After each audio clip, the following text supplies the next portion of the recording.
Would you want to reinvent a legendary game series? Of course you would, but you have to be ready to take some heavy blows, quite a lot of them in fact, and just keep on working. That's what happened to us when we made Evil Empire's first game, The Rogue Prince of Persia, and this is how it went.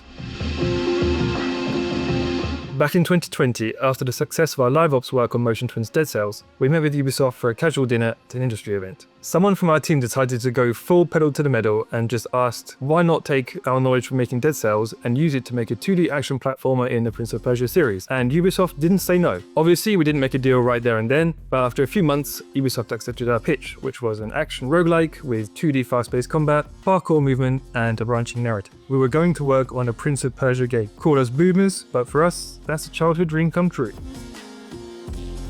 Of course, one of the first systems we had to experiment with was the time rewind, the iconic mechanic that we all associate with Prince of Persia. We could make it happen in-game, but it slowed down the fast gameplay too much, which just wasn't satisfying, and it tanked the performance in-engine. As both developers and fans of the series, that was a tough pill to swallow, especially so early in the development process, but we had to move on. So for the next 2 years, the team focused on building a game centered around a 2D parkour system, seamlessly mixing responsive traversal and tight combat with a unique all-run mechanic. We basically ended up with the Sands of Time in 2D, which is pretty awesome. Then, in May 2024, we're about to launch the game, and boom, the most anticipated action roguelike of the year drops right before us.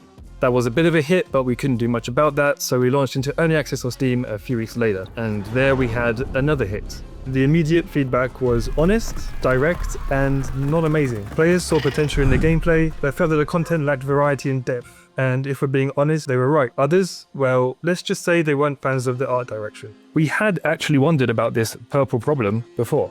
During a brainstorming session about skins, our art director had raised a seemingly innocent question. Are we sure that making the prince purple won't be a problem? Huh? At the time, everyone told him no, he was overthinking it. Colours are cool, they're stylish, it adds a bit of fantasy. Well, now we all know how that turned out.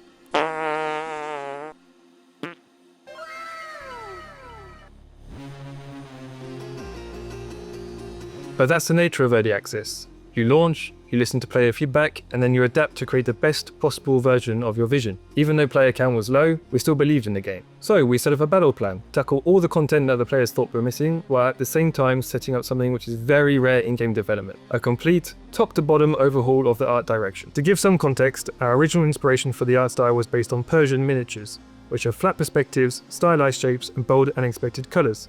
We had mixed this with inspirations from the French graphic artist Moebius, such as clear lines, flat colours, and strong contrast between the foreground and the background. This led us to an art style that was too minimalist and too colourful for fans of both action roguelikes and Prince of Persia. It was our mistake, but since we could change it, we didn't waste any time.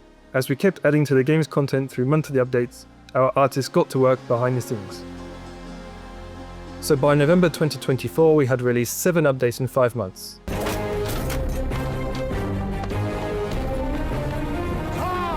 Adding tons of new enemies, a new biome, better progression systems, tripling the number of weapons, and improving the general traversal and combat game feel.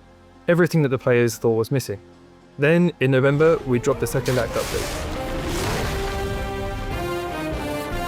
Or at least we tried to. To validate the release on Steam, a confirmation text was required.